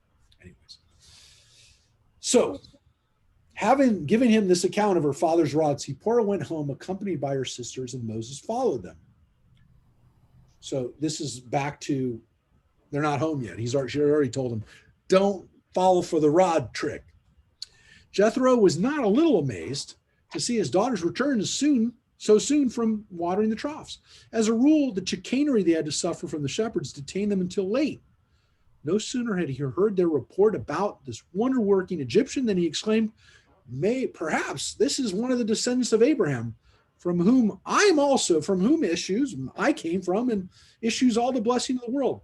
He rebuked his daughters for not having invited the stranger that had done such invaluable service to them to come in their house, and he ordered for them to get him in the hope that he would take one of his daughters to wife. Well, this is the Midrash that, seems to be pretty close to the Torah, which is, he's only too happy to have him come in. Moses had been standing without all this time, and it allowed Jethro's daughters to describe him as an Egyptian. Now, that's in the Torah. The rabbis knew it was in the Torah. Now, listen to this. Without protesting and asserting his Hebrew birth, for this God punished him by causing him to die outside of the promised land. Joseph, who had proclaimed in public that he was a Hebrew, found his last resting place in the land of Hebrews. Moses, who had apparently no objection to being considered Egyptian, had to live and die outside of the land. Wow. Now, this isn't why Moses couldn't come into the land. We know that's the rod, striking with the rod, that same rod, he strikes the rock, and that's why he can't lead the people in. But the rabbis asked another question. Why couldn't he have died in the wilderness and then be brought into the land? Or even more so, why, when God buried Moses, couldn't he bury him in the land? God buried him. God could bury him anywhere he wanted. Why did God bury him in Mount Nebo? Why did God bury him outside the land of Israel? And so the rabbis just found a reason. They just hung Moses out on this, which is his not admitting to who he was. Now, this is an interesting issue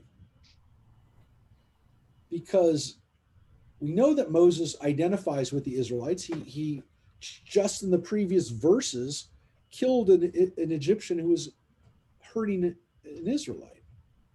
But is he still confident of them? And is he still identifying as an Israelite? And is he proud enough to identify outwardly as an Israelite? And the rabbis point out here in this Midrash, Joseph did. Joseph had no problem identifying himself as a Hebrew when he came before Pharaoh.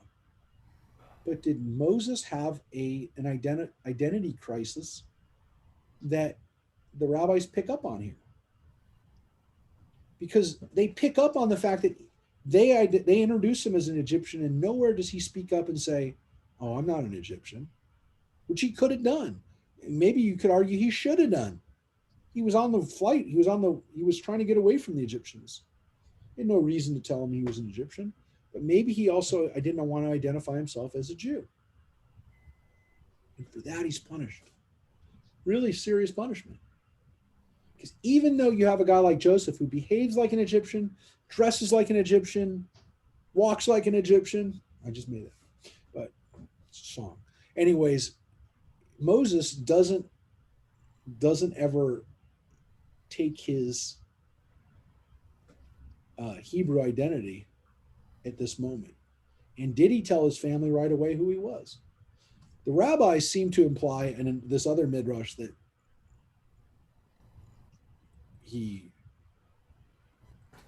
that Yitro knows that he's a descendant of Abraham, that there's something special about him. We have these different strains in Moses's youth, which is that he didn't get it yet. And maybe he did, but if he didn't get it, he needs some time. He needs to get it. He needs to get it. And part of it he's punished for forever. So it's a tough one. It's a tough one, but it's definitely not encouraging people to be timid in their identification as Jew. If somebody, again, it's not necessarily you have to go around telling everybody you're Jewish, but if somebody identifies you as something else and you don't correct them, especially if you're Moses.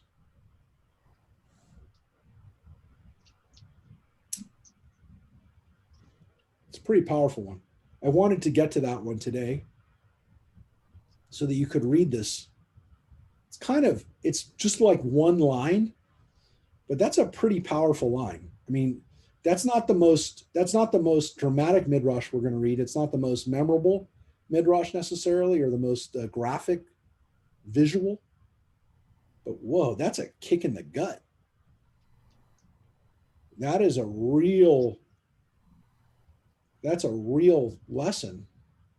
Don't be timid in identifying yourself, especially if somebody identifies you as something else. Don't go along with it. Again, it's not saying it, the takeaway from this isn't you got to go around telling everybody you're Jewish. There definitely seems to be a problem with if somebody misidentifies you and you don't correct them. All right. So, how serious is this?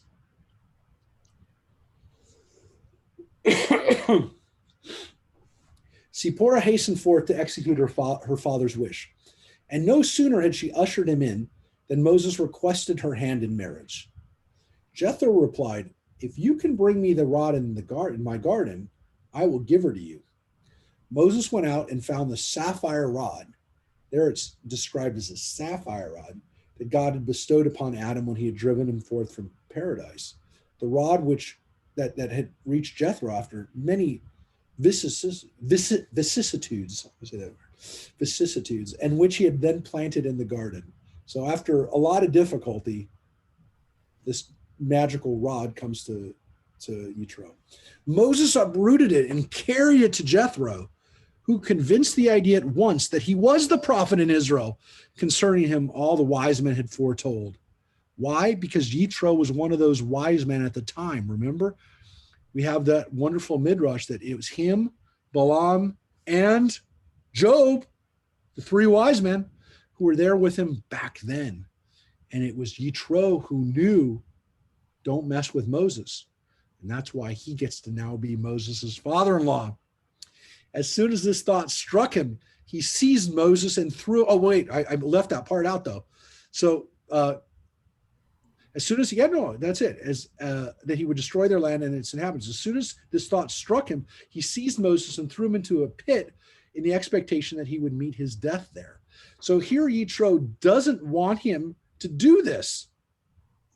He doesn't want him to be that prophet. So what's Yitro doing there? Yitro knows what's going to happen, but at this point doesn't want Moses to do it. Assumedly, it's that he doesn't want his daughter to leave, and he doesn't want his daughter to be on this road with Moses, on this path. So Yitro does something here, which is pretty bad. I mean, you'd think that Yitro would be punished for this. And indeed, he would have perished if Zipporah had not devised a strategy to save his life. She said to her father, would it be thy will to hearken unto my counsel? You have no wife, but only 7 daughters. You want me and my 6 sisters to preside over your household? Then I shall go abroad with the sheep. If not, let my sisters tend the flock, and I shall take care of the house. Her father said, you've spoken well. Your sisters shall go forth with the sheep, and you shall stay in the house and take care of it, and all that belongs to me therein. What is this ruse? My sisters from now on will take care of the sheep, and I'll take care of the house. They'll go out, and I'll be here at home. Why does she want to stay at home? Of course. Zipporah could provide Moses with all sorts of dainties as he lay in the pit. And she did that in the space of 7 years. At the expiration of this period, she said to her father, I recollect that once upon a time you cast into that yonder pit a man who fetched and got your rod out of the garden for you. And you did commit a great trespass in there by doing that. If it seems well to you, uncover that pit and look into it. If the man is dead, throw his corpse away. Lest it fill our house with a smell, right? With a stench. But should he be alive, then you should be convinced that this is one of those holy, pious people. Otherwise, he would have died. So she's been keeping him alive for 7 years, just so that she could convince her father.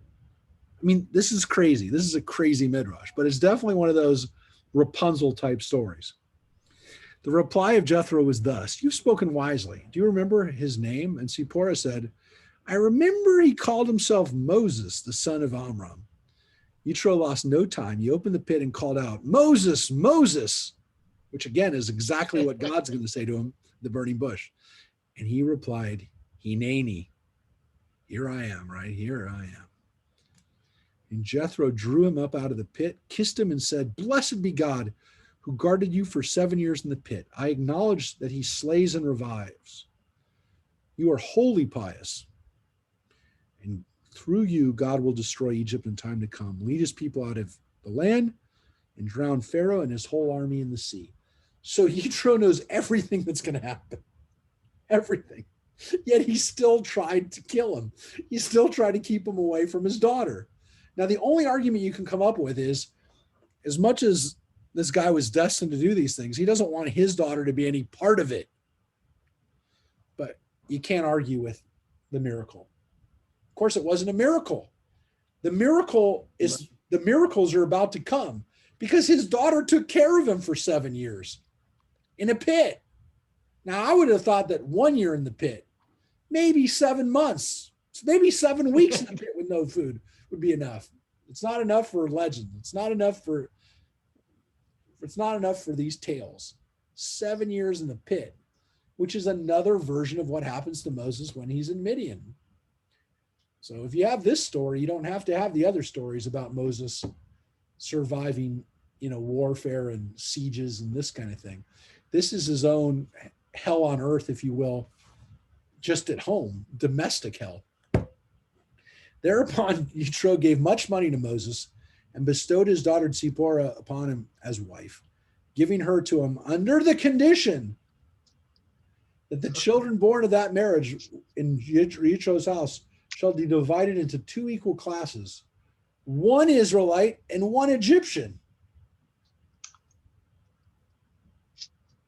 What the hell?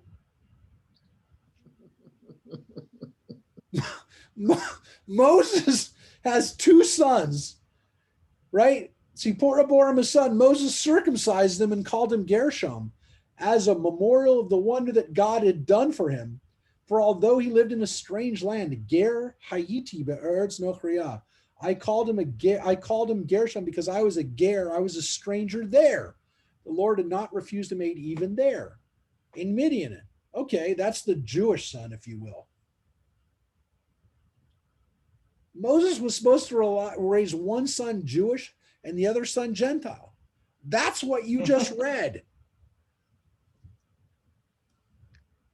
Now, my guess is that this existed because it happened, where people would make these deals. I mean, I've heard of these deals like today. It's not unheard of that in interfaith families that this happens.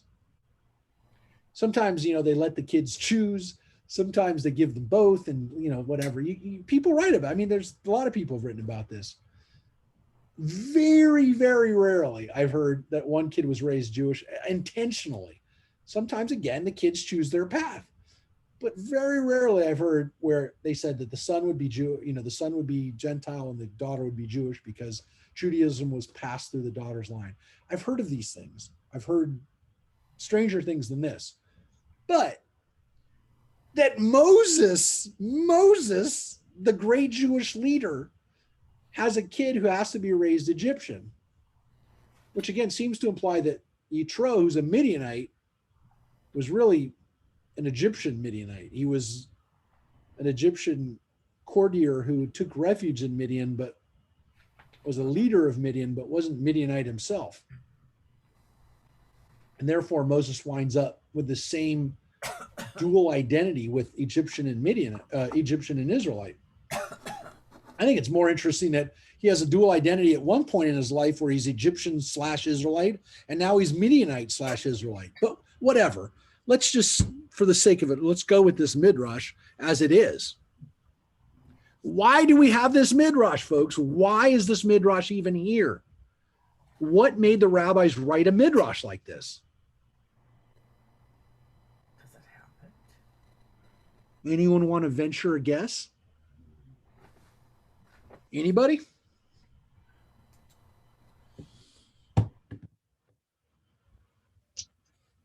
No? Has it happened? I don't know.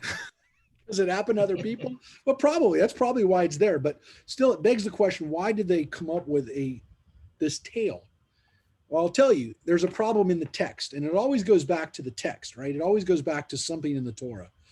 And it's this weird story we have in the Torah in chapter 4, where it seems as though one of the kids isn't circumcised. And it seems like only one of them's not circumcised. We'll get to it not today. But this setup for why one son isn't circumcised explains the story in Exodus chapter 4, which is after the burning bush, which we'll get to next week. And it's also as he's traveling back to Egypt. But in the Midrash, in the way that they've done this, well, you know what? Because of the way the Midrash, because the collection has put it here, let's just take a quick look at this because it's only a couple verses. Well, I guess we have to. We're not going to get to the burning bush today, and we're not going to get to the sequence of where this is in the Torah. But after the burning bush, and as he's going back, let's just take a quick look at the Torah.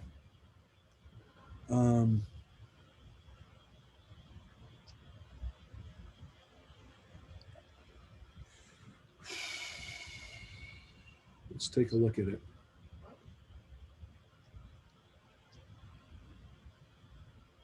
What verse? Verse chapter. So chapter, he's at the burning bush, or right after the burning bush.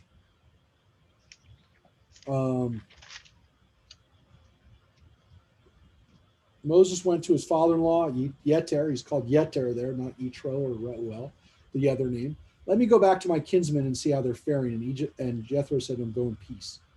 By the way, he doesn't say, I'm going to go there and spend the next 40 years leading them out. He says, I just want to check on them. I'm just going for a quick checkup, right? Which is a lot better than telling your father-in-law, I'm going and I'm not coming back.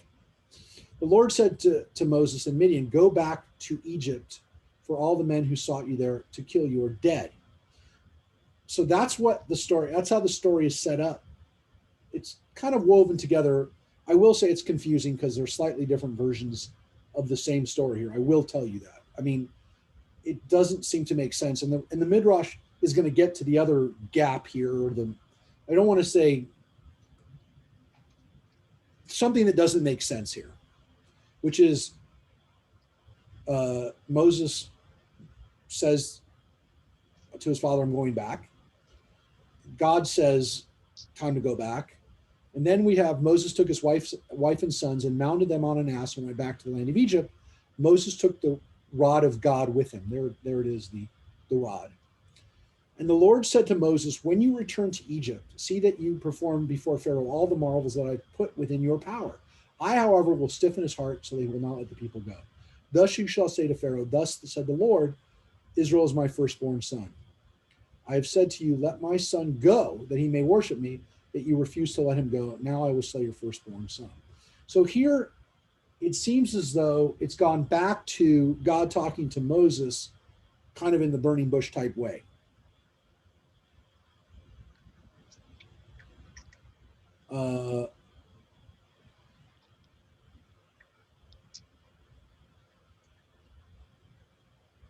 There's a possibility, I'm only going to say because the story doesn't flow well, and we will finish with this right now, that Moses made 2 journeys to Egypt. He does make a journey that is the first journey where he goes to check on him, then comes back to Midian, and then takes his family with him. It could be. I mean, look, it's a wholly possibility. It's not like the weirdest thing you've ever seen. It's just not what you've probably heard before, and it's not always taught that way. But that's not the point. When he finally goes, because here it says he took his wife and sons and mounted on the ass, and they went back to Egypt. It seems like they're now in Egypt. Because now we have this story in these verses, these 3 verses.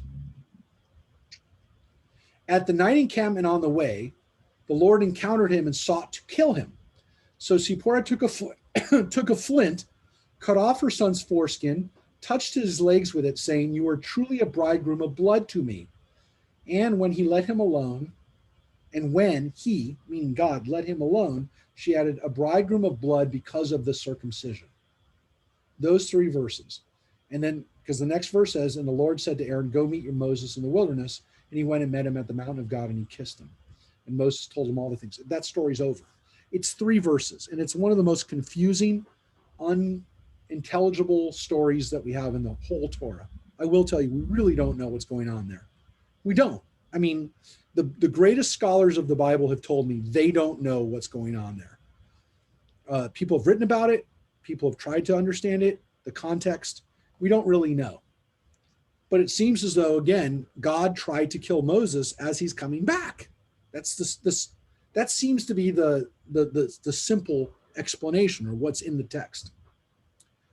But it's so confusing, and the rabbis really did have to come up with an answer for what happens in this we call the bridegroom of blood story.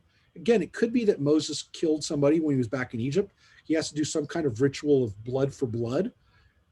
But folks, this is why the son, we have a version of the son not being circumcised, because it says that a son wasn't circumcised. The weird thing is that when the circumcision takes place in that story, the foreskin is either placed on the boy's leg or penis, Moses's genitals,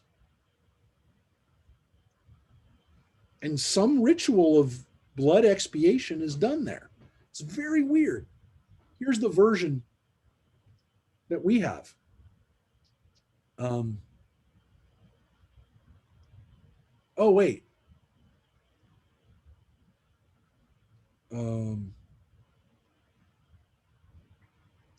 Yeah, here we are. Yeah. Again, we're jumping around because the Torah jumps around. Zipporah nursed her first child for 2 years. And in the 3rd year, she bore a second son.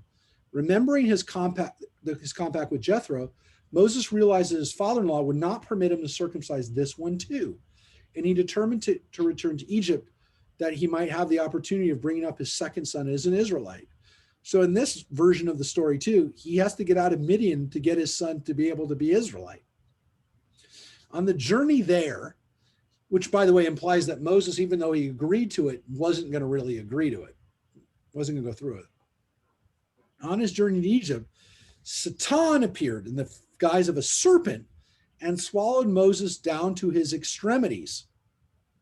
Not up to his extremities, but down to his extremities, which means that he's like his head and his arms are down. The serpent / Satan is now down to his genitals. And she hastened to make good on the omission. As soon as she sprinkled the blood of the circumcision on her husband's feet, doesn't seem to be feet, by the way, I just want to point that out. The heavenly voice was heard to cry to the serpent, commanding him, spew him out. And Moses came forth and stood upon his feet. Thus Zipporah saved Moses' life twice, first from the pit and now from the serpent. Now, you just have a midrash that explains one of the most confusing stories in the Bible. Does it do a good job of that? I'll leave that for you to decide. But we don't have a good answer for why that story is there. But yet we have it. And the story itself of Moses' return is not really clear, because there is definitely a feeling like there's a bunch of stories woven together in the Torah itself. Let's finish up today with Moses' returning to Egypt, and not the bloody remedy. That is the crazy stuff we're going to read next week, which I told you. This stuff is weird, and some of it is a little bloody, not like next week. When Moses arrived in Egypt, he was approached by Dathan and Abiram, those same two jokers, the leaders of the Israelites, and they spoke and said, have you come here to slay us, or did you propose to do the same thing that you did with that Egyptian? This Moses made Moses go straight back to Midian. And there he remained 2 more years, until God revealed himself at Horeb and said, go forth and bring my children out of the land of Egypt. So here you have that Moses went there and came back. And he didn't come back because he was just there to check it out. He didn't come there because he didn't want to do the job, but he was scared. He was scared. And so that's why you have this repetition in the Bible of God saying, go to Egypt. Again, a simple answer would be it's a different version of the story. Here, the rabbis notice, well, it says he was commanded to go twice. Well, maybe because he went, the way the story kind of lays it out, he went, and maybe he came back. So that's what we're going to pick up with next. The fact that the Egyptians are going to, things are going to get worse before they get better. Because as bad as you thought life was like for the Israelites before, it's going to be worse under this new Pharaoh. Because again, the Torah says, the time was right for Moses to go back, because all the people who wanted to kill him before are gone. Assumedly, that old Pharaoh is now dead. And you've always probably heard that. And it's in the Torah. It doesn't say specifically the Pharaoh, it says, but all the people that wanted you dead are now gone. Was Moses uncircumcised himself? No. And that's why, well,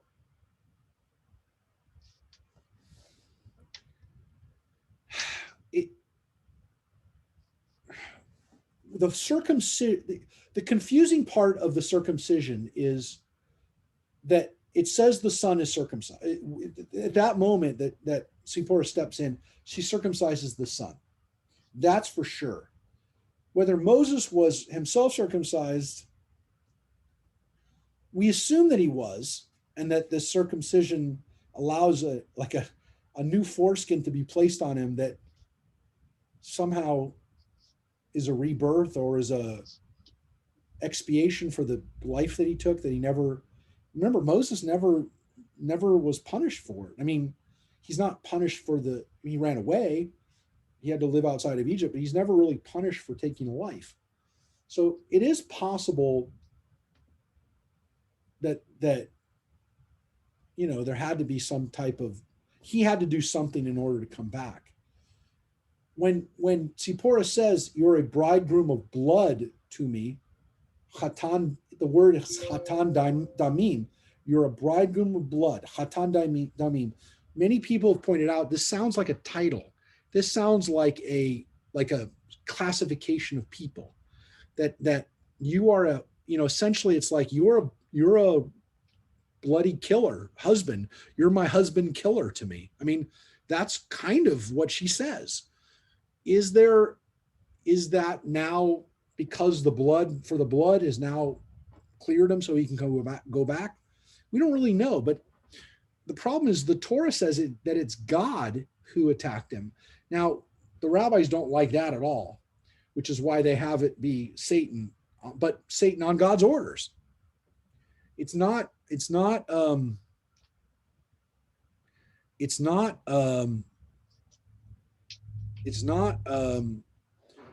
Satan doesn't usually work independently of God. And so Does not act independently. yeah, assumedly the punishment is either because of the crime that Moses committed, or not crime, but the murder that he did, or it's because Zipporah didn't circumcise him. Now, that's the way the rabbis want to go, that the circumcision is what caused this to happen. But why is it attacking Moses, and why does it seem like it's getting on Moses? Why is this happening to Moses? Why is this happening to Moses? And why is Moses being the one that's attacked?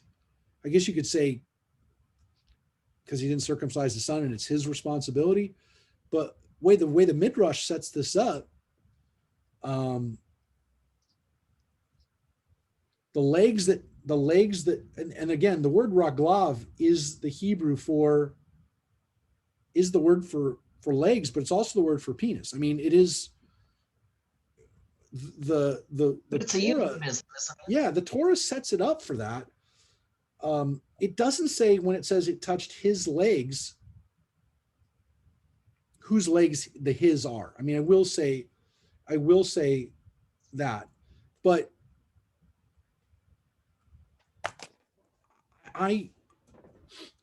it's a very problematic story. The rabbis clearly aren't really sure what the context of it is. And so they kind of come up with this answer that it's the failure of circumcising. What's interesting about this is that when we're going to get to the Midrash, we get Midrashim that say that the Israelites didn't circumcise in Egypt, but that maybe only the last couple of generations didn't do that. Like maybe Moses's generation was the last generation that wasn't circumcised, or maybe Moses was. There's so much here because the story is so enigmatic, and like the fact that Moses isn't circumcised, the rabbis can't even wrap their heads around it. Which is why we read this Midrash that when we just read it a couple weeks ago.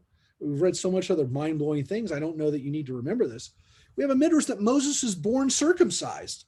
The reason that Moses would even be born circumcised, when it says that Moses is born good, tov, that the rabbis derive from that he's circumcised. The reason for that is that, yeah, the Israelites had stopped circumcising, and because of that,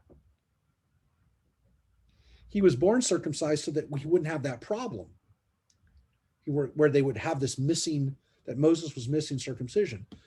The issue is we know that when the Israelites enter the land, the promised land, finally, after 40 years of being in the wilderness, they're not circumcised. Those men are not circumcised. So was it just the last generation of men in the wilderness that weren't circumcised? But we know that Joshua leads the people in this mass circumcision of Israelites as they're entering the land in the book of Joshua. And they create a mountain of foreskins. That's what it's called, the mountain of foreskins.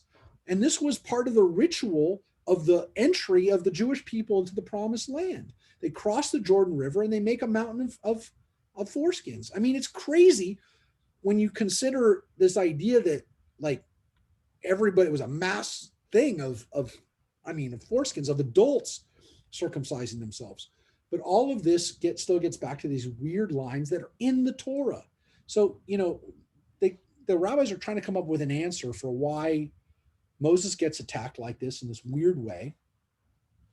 And it's a very like enigmatic scene.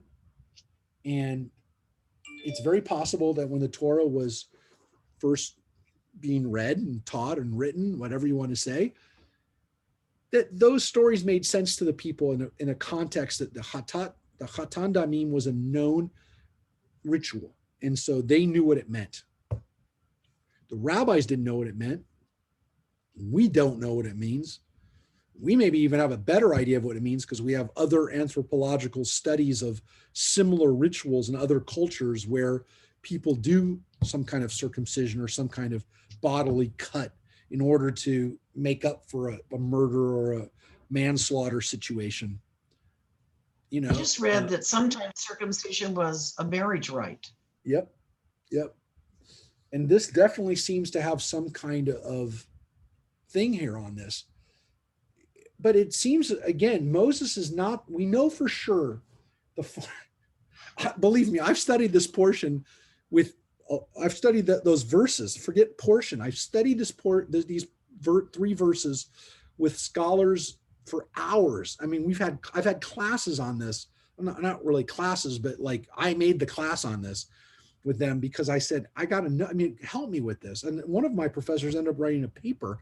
He wrote a paper, Bill Prop from UCSD wrote a paper about this issue because it's so enigmatic.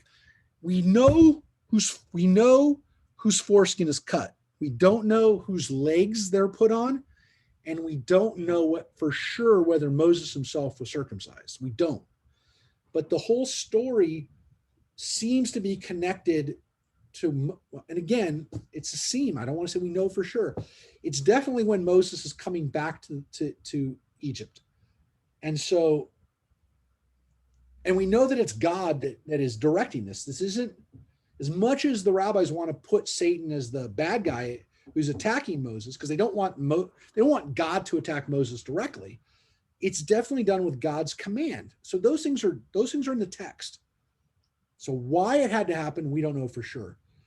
Whose blood is, who's getting the blood on them for sure, we're not 100% sure. And we know where it happens. We know it happens in the encampment, but exactly the full context of it, we don't know. And so that's why we have this Midrash that I will tell you, people know this Midrash so well, and they have so many questions about the story itself that they sometimes put this Midrash in the Torah, and I tell them it's not in the Torah. I said, this story of Moses being swallowed isn't there. It's a wonderful idea that Moses is being swallowed, and at the last minute, she runs up and puts the blood on his legs. I love that idea, but that's not what it says happens. Was Moses being attacked by God directly? What was happening we don't know, but it's not there that it's Satan or that it's a snake swallowing, like Satan is a snake swallowing him. All these are great images, but we don't know. So, yeah. And again, God sending Satan is itself problematic, but Satan as a serpent, well, that fits in very well to the Satan as the serpent story, but we already read about snakes in this today. That's part of the motif that they're used in the story of Moses. But I will tell you, next week we're going to read some really, really scary stuff. So hope to see everybody next week. Hope you all stay safe and healthy and uplifted over the next days. We're working really hard on Hanukkah, and to help you stay uplifted, our vodka latke, the flyer went up today. We're delivering the vodka and latkes to your house. So how much better can it be than getting 11 bottles of vodka? Now I will say they're really small bottles. They're like, they're the bottles you get on an airplane, but there are 11 different flavors, and you can't go wrong with 11 different flavors. Some of those are going to be good. Anyways, and the latkes are all good. Those are homemade. It doesn't say it in the writing, but it's homemade latkes, and they're good latkes, I promise you. So you have that to look forward to. You just finished the turkey or the whatever stuff. Now you're going to get latkes are on the way. Don't worry. Are we going to do a Zoom thing with? Yes, the other part of that vodka latke celebration is that we added a bingo that night so that people can also get some prizes. We really wanted to figure out a way to do a dreidel, but we couldn't find a good way to do dreidel as the game. So we've gone back to bingo, which is, A lot of I mean, fun. dreidel could take a long time to do the prize on that. I'm sure people are going to figure out how to do dreidel, virtual dreidel, this year online, but the bingo is not too difficult. And we had a great time playing doing the trivia night, but I think some people were scared away by the skill involved in trivia. And let's face it, bingo is flat out dumb luck. And we hope that but we've made it very affordable. It's $18 for the bingo cards and $54 if you want the vodka and latkes delivered to your door. But in the meantime, I'll be dieting. So I'm going back on some heavy duty dieting because I could barely make it into any clothes. I was barely able to fit into my shirt today. So I had to wear a collar the other day and I could barely get it on. I either have to diet or get a bit bigger collar. Thank God. No, I had to wear a tie last week. I had the same thing. I was like, that neck is not the right size. Who shrunk my shirt? Who shrunk my shirts? Anyways, forget about them. Yeah, I'm not going to get into the pants, but even the collar. So thankfully, ties are adjustable. I don't know what I would do if I were you, Reverend Lynn. I would. All righty. Tomorrow night, right, Rabbi? Tomorrow night, Wednesday night for Torah study for the story of Jacob. All right, everybody. Take care. All right. Bye-bye.